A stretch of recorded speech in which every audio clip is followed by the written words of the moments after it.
Hello everyone. Home first finance इस company पे आज हम डिस्कशन करेंगे। थोड़े टाइम पहले ही अभी हमने कवर किया था इसका Q2 का रिजल्ट एनालिसिस, जिसमें हमने बिजनेस मॉडल डिस्कस किया था कि क्या बिजनेस मॉडल है इस कंपनी का, Q2 में कैसी परफॉर्मेंस थी एंड ऑफ कोर्स उस टाइम पे हम क्या एक्सपेक्ट कर सकते थे इस कंपनी से। अभी रिसेंटली इन्होंने थर्ड क्वार्टर के रिजल्ट अनाउंस किए हैं। बिजनेस मॉडल बहुत सिंपल है, हाउसिंग फाइनेंस सेक्टर के अंदर ये कंपनी है। एंड क्यों हम ये ट्रैक कर रहे हैं इस बिजनेस को? बिकॉज अगेन ये one of the few company है जो हमारे वॉच लिस्ट का पार्ट है, जिसमें वो पोटेंशियल है कि जो अगले 5 से 10 साल तक के लिए बहुत ईजिली एटलीस्ट 20 to 25% पे अपने बिजनेस को ग्रो कर सकती है। एक बहुत ही स्ट्रॉन्ग कैंडिडेट है 20 to 25% पे ग्रो करने के लिए अगले 5 से 10 साल के लिए। दैट इज द रीजन कि इस बिजनेस को हम ट्रैक कर रहे हैं। अफोर्डेबल हाउसिंग फाइनेंस इंडस्ट्री के अंदर ये कंपनी आती है। अफोर्डेबल हाउसिंग फाइनेंस अगेन जो मॉर्गेज टू जीडीपी है इंडिया का, बहुत ज़्यादा अंडर पेनेट्रेशन है। सिर्फ 11% है मॉर्गेज टू जीडीपी। जब हम इसको बड़ी डेवलप्ड नेशन के साथ में कंपेयर करते हैं, ऑलमोस्ट 4 to 5 टाइम का डिफरेंस है। दैट इज द रीज़न कि अंडर पेनेट्रेशन हमारे यहाँ पे हाउसिंग फाइनेंस इंडस्ट्री में बहुत ज़्यादा है, और उसमें भी अफोर्डेबल हाउसिंग सेगमेंट जिसमें ये कंपनी डील करती है, इसमें अंडर अंडर पेनेट्रेशन और भी ज़्यादा है। बिकॉज ये कंपनी मेट्रो Tier 1 सिटीज़ के बाहर के एरियाज में ऑपरेट करती है। मेजरली जो इनका प्रेजेंस है वो गुजरात, महाराष्ट्र, तमिलनाडु, तेलंगाना, इन 3-4 स्टेट्स के अंदर ज़्यादा प्रेजेंस है। गुजरात महाराष्ट्र से इनिशियली इन्होंने स्टार्ट किया था, बट लास्ट कुछ साल के अंदर इन्होंने साउथ में एक्सपैंड किया और काफ़ी अच्छा सक्सेसफुल रिस्पॉन्स मिला है इन्हें वहाँ के कस्टमर से, वहाँ के रीजन्स में भी। होम फर्स्ट का जो मेन मॉडल है वो ये 5-10 लाख से लेकर के 20-25 लाख तक के small ticket size home loans provide करती है ये low income group of customers को।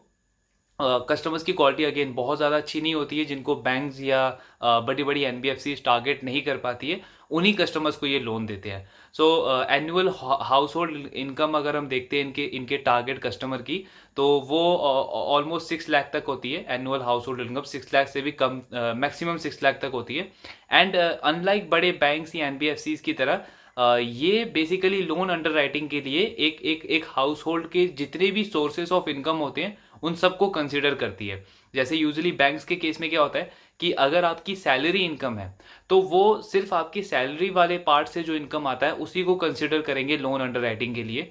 वीजा वी जो अफोर्डेबल हाउसिंग फाइनेंस कंपनीज होती है, ये अगर सपोज एक एक घर में अगर 3-4 सोर्सेस हैं इनकम के, सैलरी का पार्ट भी है, देन अगर कोई शॉप रन कर रहे हैं उससे भी कोई सोर्स ऑफ इनकम आती है, कोई ट्यूशन पढ़ा रहे हैं उससे भी कोई फी इनकम आती है।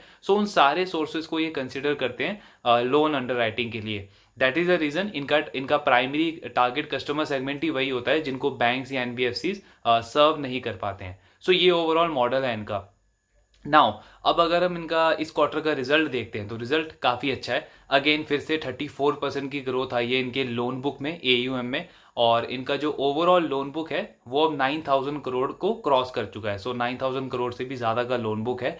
और कंपनी का टारगेट था कि FY 2025 यानी कि अभी अप्रैल से जो फाइनेंशियल ईयर स्टार्ट होगा उसके फर्स्ट हाफ तक इनका टारगेट है कि 10,000 करोड़ का लोन बुक जो है वो ये अचीव करना चाह रहे हैं। ऑलमोस्ट उस ट्रैक पे ये कंपनी लग रही है, बिकॉज कंसिस्टेंटली 30% से भी ज़्यादा का ग्रोथ रेट ये कंपनी अचीव कर रही है। एंड 9,000 करोड़ तो इन्होंने इस क्वार्टर में क्रॉस कर लिया है। देन अगर हम इनके मार्जिन देखें, नेट इंटरेस्ट मार्जिन जो है इस कंपनी का वो 6% से अबव है, फिर से उसको मेंटेन किया है इन्होंने। ज़्यादा कोई बहुत बड़ा फॉल नहीं आया लास्ट क्वार्टर के कंपैरिजन में भी। ऑल दो जो स्प्रेड है इनका, spread basically housing finance company में होता है कि आपने मार्केट से किस रेट पे पैसा बोरो किया है एंड आगे आप किस रेट पे आगे वो कस्टमर को लेंड कर रहे हो। इनका जो स्प्रेड है वो एक टाइम पे 5.5% तक था। इस क्वार्टर में उसमें काफ़ी शार्प डिक्लाइन आया है और अब वो कम होकर के 5.3% हो गया है। ऑल दो मैनेजमेंट का गाइडेंस है कि स्प्रेड को ये 5.25% के आसपास मेंटेन रखेंगे एंड उससे अभी भी एबव रेट पे ये स्प्रेड इनका कंटिन्यू सस्टेन है कुछ क्वार्टर से। देन नेट प्रॉफिट अगर हम देखें तो उसमें भी 34% की ग्रोथ आई है। लास्ट कुछ क्वार्टर से प्रॉब्लम क्या था होम फर्स्ट के साथ में कि इनकी लोन बुक की ग्रोथ तो अच्छी थी, 30%, 34%, 35% की ग्रोथ आती थी, लेकिन जो नेट प्रॉफिट ग्रोथ है वो सिर्फ 20-25% की आती थी।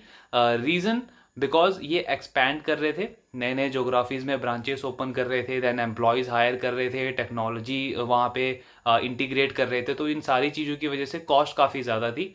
सो जिसकी वजह से इनका जो नेट प्रॉफिट ग्रोथ है वो बहुत ज़्यादा अच्छा नहीं आ पा रहा था। बट लास्ट अगर आप 2-3 क्वार्टर से इनका नंबर ट्रैक करेंगे तो नेट प्रॉफिट ग्रोथ अब हमें धीरे धीरे दिख रहा है कि जो लोन बुक की ग्रोथ है ऑलमोस्ट वही इनके नेट प्रॉफिट की ग्रोथ भी आ रही है। सो उसमें इंप्रूवमेंट हुई है लास्ट कुछ क्वार्टर्स में। एंड मैनेजमेंट का भी कहना है कि बिकॉज पिछले 2-3 सालों में इन्होंने बहुत ज़्यादा ब्रांचेस ओपन किए हैं, अलग अलग टेरिटरीज में गए हैं। सो इनका भी कहना है कि जैसे लास्ट ईयर इनका जो टोटल टच पॉइंट है वो 400 जब क्रॉस हो जाएगा तब इनका जो एक्सपेंशन रेट है वो थोड़ा सा स्लो करेंगे ये। एंड अगेन उसका जो कॉस्ट बेनिफिट है वो इनको नेट प्रॉफिट में मिलेगा। सो नेट प्रॉफिट ग्रोथ यानी कि आगे चल के और बढ़ सकती है compare to it's a loan book growth. So overall अगर हम नंबर्स देखते हैं तो काफ़ी अच्छे नंबर डिलीवर किए हैं कंपनी ने। देन एसेट क्वालिटी भी मेंटेन है, सस्टेन है, स्टेबल एसेट क्वालिटी है। अराउंड 1.67% का इनका GNPA नंबर है, लास्ट क्वार्टर भी यही नंबर था। थोड़ा सा स्लाइटली इंप्रूवमेंट हुआ है लास्ट क्वार्टर के कंपैरिजन में। एंड क्योंकि ये सिक्योर्ड लोन्स है, हाउसिंग में है, सो बहुत ज़्यादा रिस्क भी नहीं है। बिकॉज ऑब्वियसली होम लोन जो है वो हमारी कंट्री में बहुत ज़्यादा सेफ माना जाता है। बिकॉज मोस्टली जो बोरोअर है वो उनकी प्रायोरिटी लिस्ट में हमेशा टॉप पे होता है कि अपने लोन रीपेमेंट को डिफ़ॉल्ट नहीं करना है एट एनी कॉस्ट। सो इसमें डेलिक्वेंसी के जो रिस्क होते हैं वो काफ़ी ज़्यादा कम होते हैं। एंड वहाँ पे भी GNPA को इन्होंने अच्छे से मेंटेन करके रखा है लास्ट कुछ क्वार्टर से। कुछ बहुत ज़्यादा उसमें अप डाउन हमें देखने को नहीं मिला है। जो प्रॉब्लम है होम फर्स्ट के साथ में वो है इनका ROE नंबर। ROE नंबर बहुत अच्छा है, 3.8 से 4% के आसपास का इनका ROE नंबर रहता है हमेशा। सो वो स्टेबल है अभी भी 3.8% पे। बट जो ROE नंबर है वो इनका बहुत लो था, 13% के आसपास का ROE नंबर था। लेकिन लास्ट 3-4 क्वार्टर से कंपनी ने काफ़ी अच्छी इंप्रूवमेंट शो करी है उसमें। एंड इस क्वार्टर में जो इनका ROE नंबर है वो इम्प्रूव होकर 16% हो गया है। सो लास्ट क्वार्टर में 15% था, इस क्वार्टर में और इम्प्रूवमेंट आई है 16% के आसपास। सो अब इसमें प्रॉब्लम ये है कि बिजनेस तो 30% पे ग्रो कर रहा है, बहुत अच्छी ग्रोथ है। एंड मैनेजमेंट का भी आउटलुक ये है कि आने वाले एटलीस्ट अगले 3-4 साल के लिए ये इस ग्रोथ को मेंटेन रखना चाहते हैं, सस्टेन रखना चाहते हैं। बिकॉज उनका कहना है कि अंडर पेनिट्रेशन बहुत ज़्यादा है। एंड जिन जिन जोग्राफीज में वो अभी प्रेजेंट हैं, एग्जिस्टेंस उनकी जहाँ पे है वहाँ पे और डीपर जाने का उनका प्लान है। सो दैट बड़े टारगेट कस्टमर सेगमेंट को वो टारगेट करे वहाँ पे। एंड 30% ग्रोथ मैनेजमेंट का कहना है कि बहुत ईजिली वो अचीव कर सकते हैं, मेंटेन कर सकते हैं आने वाले 3-4 सालों के लिए। यानी कि ग्रोथ वाइज अगर हम देखें तो 30% से ग्रो करने वाला ये बिजनेस है एटलीस्ट अगले 3-4 साल तक। बट जो प्रॉब्लम है वो है इनके ROE नंबर में। बिकॉज जब ये ROE नंबर हम कंपेयर करते हैं समवन लाइक क्रेडिट एक्सिस ग्रामीण या फिर IIFL फाइनेंस जिनका ROE नंबर 20 से 25% के आसपास है, तो वहाँ पे थोड़ा सा गैप जो है वो काफ़ी बड़ा दिखता है। बिकॉज ग्रोथ क्रेडिट एक्सिस ग्रामीण के भी 25-30% के आसपास है, IIFL फाइनेंस भी सेम 25-30% पे ग्रो कर रहा है। लेकिन जो प्रॉब्लम है उन दोनों कंपनियों में और इसमें वो है इनका ROE नंबर। उनका ROE नंबर ऑलमोस्ट 20-25% है, होम फर्स्ट का ROE नंबर ऑलमोस्ट 16% है। सो यहाँ पे ये चीज़ समझना होगा हमें कि अगर क्रेडिट एक्सिस ग्रामीण को 25% पे ग्रो करना है जो कि उनकी मैनेजमेंट का टारगेट है, तो वो ऑलरेडी 24% का ROE डिलीवर कर रहे हैं, तो उनके लिए बहुत ज़्यादा डिफिकल्ट नहीं है 25% पे ग्रो कर पाना। सिमिलरली IIFL फाइनेंस को 25% पे ग्रो करना है, उनका भी टारगेट यही है। लेकिन उनका भी ROE 20-21% के आसपास है। सो अगेन उनके लिए भी बहुत बड़ा चैलेंज नहीं है 25% की ग्रोथ को मेंटेन कर पाना।